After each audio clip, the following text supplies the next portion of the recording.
イコミキどもへ崩落八景全身全霊でお相手します。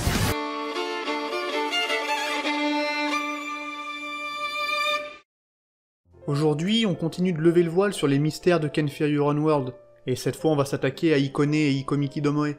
D'ailleurs, quand je me référerai au lot antique, je dirai Ikomiki, parce que son nom complet est vraiment trop chiant à prononcer à chaque fois. En tout cas, ce sont deux personnages majeurs de cette histoire, mais qui pour ma part m'ont un peu déçu, et vous comprendrez pourquoi à la fin de la rétrospective. J'en profite pour vous rappeler que cette vidéo fait partie de ma rétrospective / résumé de Ken Fire World, donc si vous n'avez pas vu les vidéos précédentes, je vous redirige vers la playlist. On a près de 2 heures de vidéo pour faire le point sur toute l'histoire. Bref, maintenant que c'est dit, on va pouvoir y aller. Vous le savez, maintenant Tokinada a été battu, mais pendant que lui combattait les Shinigami, Ikone, son serviteur, affrontait les Quincy. Pareil pour Ikomiki, sous sa forme de holo gigantesque qui se confrontait aux Arrancars présents sur place, et on voit vite qu'il est très dangereux. Malgré sa taille, il est capable d'utiliser le Sonido à une vitesse effarante, ce qui va surprendre Grimmjow. Ça va lancer un combat de fierté entre les deux, puisqu'en plus Ikomiki dit qu'il va faire sien le Wekomundo et en devenir le roi, ce qui bien sûr énerve Grimmjow à mort. Pendant ce temps, les Quincy se font harceler par Ikone, qui leur balance des flèches Quincy mêlées à des Sero, des genres de projectiles qui les tueraient sur le coup si elles se faisaient toucher. Ça a l'air plutôt mal engagé, et c'est là que Zaraki va enfin intervenir, en voyant qu'Ikone est le plus puissant au Kyogoku. On a donc Ikone contre Zaraki, et Ikomiki contre tout le reste, c'est-à-dire les Arrancars et les Quincy. Au final, le holo antique va s'en prendre une, dans une scène full fanservice où chaque Arrancar et Quincy balance sa petite attaque spéciale. C'est d'ailleurs grâce à Nanana qu'ils réussissent à le fumer parce qu'il utilise sa technique d'immobilisation là, comme il l'avait fait sur Aizen. Du coup, le holo est giga affaibli, mais c'est pas grave, parce que c'est ce que voulait Ikone. Maintenant qu'Ikomiki est dans le mal, le petit peut visiblement le soumettre plus facilement, et littéralement fusionner avec lui. On peut considérer ça comme une sorte de Bankai, ou plutôt une résurrection, et avec ça Ikone prend une forme bien plus menaçante, sa forme ultime en quelque sorte, avec un design que je trouve très moyen par contre. Dans tous les cas, je vous avais parlé de déception, et c'est là que ça survient. Vous vous attendez à un combat dingue entre Zaraki et Ikone, mais en fait non. Le combat n'est pas montré et ne fait rien avancer du tout. Si vous voulez, en gros en termes de scénario, Zaraki est là juste pour occuper Ikone et Ikomiki, pendant que tous les autres sont face à Tokinada. En plus de ça, Ikone au max de sa puissance ne semble même pas arriver à réellement inquiéter Zaraki, qui passera tout le combat sans utiliser Nozarashi, un luxe qu'il n'est pas censé pouvoir s'offrir contre un adversaire comme ça, dont l'auteur vante sans cesse la puissance incroyable, et dont le Reiatsu ne fait qu'augmenter au fil des chapitres. Donc oui, le Ikone versus Zaraki perso c'est pour moi la déception des romans. On va y revenir, mais avant, il serait temps d'évoquer l'histoire du holo Ikomiki Domoe. Enfermé dans le sabre que Tokinada a volé et remis à Ikone, ce holo a en réalité perdu son vrai nom. C'est une entité très ancienne qui a vu le jour à la même époque que Baragan, à une époque où le Seireitei par exemple n'avait rien à voir avec celui d'aujourd'hui. Ce n'est pas le plus vieux des holos, mais il est loin d'être comme les autres. C'est en réalité un Adjukas, qui refuse par force de devenir un Vastolord et qui veut conserver sa forme monstrueuse, mais qui pourtant peut augmenter sa pression spirituelle à l'infini. En gros, plus il bouffe, plus il devient fort, sans limite. Il est d'ailleurs comparé à Aroniero, mais là on est sur un tout autre level. Il peut pas absorber les pouvoirs de ceux qu'il bouffe, mais comme j'ai dit, il gagne en Reiatsu à l'infini. Et c'est pour ça que sa pression spirituelle est aussi dense. On nous dit donc que ce monstrueux holo, à l'appétit insatiable, était considéré comme une calamité au Wekomundo.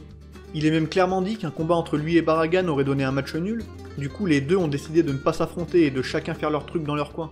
En continuant de dévorer à l'infini, Ikomiki a fini par se retrouver dans le monde humain, puis à Soul Society, et au final le nombre d'âmes qu'il a bouffé pourrait égaler le nombre de grains de sable au Wekomundo. Rappelez-vous d'ailleurs que là on parle d'une époque lointaine, le roi des esprits était déjà scellé, Yamaji était déjà en place mais c'était les prémices de Soul Society. Les Shinigami n'avaient pas encore de Zanpakuto comme aujourd'hui par exemple, et le Seireitei était pas vraiment formé. Bref, c'est finalement en tentant d'aller dévorer le roi des esprits qu'Ikomiki Domoe va se frotter aux Shinigami. Et là, il y a des divergences d'opinion, encore une fois dues aux traductions pas toujours claires. C'est comme pour le Bankai de Shinji, où beaucoup ont compris qu'il était interdit alors que ce n'est pas du tout le cas. Du coup, tout le monde a l'air de penser que Ikomiki a vaincu Yamaji à l'époque, et a ensuite été arrêté par Ichibei et Oetsu, alors qu'en réalité, à aucun moment on nous dit vraiment que Yamaji a perdu selon moi. Certes, on nous apprend qu'à part Ichibei, les Shinigami n'avaient pas encore de Zanpakuto à l'époque, et un combat est bel et bien évoqué entre le holo et Yamamoto, mais ils disent pas qu'il a perdu. Ce que je vais faire, c'est que je vais vous mettre le passage en anglais, la traduction officielle, et ensuite je mets la traduction que moi j'en fais en français, et comme ça vous me direz ce que vous en comprenez.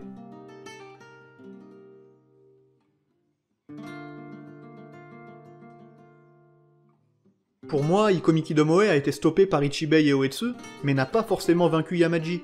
Mais c'est pas clair, même si c'est un détail, la phrase est je trouve vraiment mal tournée. N'hésitez pas à me dire comment vous l'interprétez. En tout cas, c'est sûr, Ichibei et Oetsu ont été contraints de retirer son nom au holo, et de lui en donner un nouveau, Ikomiki Domoe, qui apparemment est en rapport avec le fait qu'il a une pression spirituelle gigantesque. Ils l'ont donc scellé dans un Zanpakuto, car son Reiatsu était bien trop dense pour être purifié, et le détruire façon Quincy aurait été un scandale pour l'équilibre des âmes. Et c'est peut-être aussi pour ça que Yamaji n'a pas pu le vaincre. Après, ça reste à débattre, je prétends pas du tout savoir mieux que les autres, donc n'hésitez pas à me donner votre point de vue là-dessus. Justement, le but de ces vidéos, c'est de vous donner à tous l'occasion de bien connaître l'histoire de Ken Fire Your Own World pour pouvoir en débattre par la suite. Quoi qu'il en soit, ce sabre maudit a ensuite été caché au Ryoku, et Tokinada l'a volé des milliers d'années plus tard pour le remettre à Hikone. Du coup, on revient dans le présent, le but du holo aujourd'hui, dans l'histoire des romans, c'est littéralement de bouffer Hikone, et donc les morceaux du roi des esprits qu'il renferme, et on pourra voir s'il y arrive dans la prochaine vidéo, qui sera la dernière de la rétrospective. Figurez-vous que, comme je vous l'ai dit, le combat d'Hikone et Zaraki n'aura pas d'issue, tout simplement parce qu'après la fuite de Tokinada, c'est Isagi qui va décider de s'occuper du petit, en suppliant le capitaine de la 11e de lui laisser sa proie. Après, comment ce serait fini le combat, ça je sais pas, mais vu que Kenpachi a tenu tout ce temps sans utiliser nos Arashi, je pense qu'en vrai il l'aurait dégommé, ce qui semble fou parce qu'Hikone est censé être vraiment overcheaté sur le papier, mais bon, c'est bel et bien Isagi qui au final réglera cette histoire. Mais ça, ce sera pour la semaine prochaine, en espérant que vous serez au rendez-vous.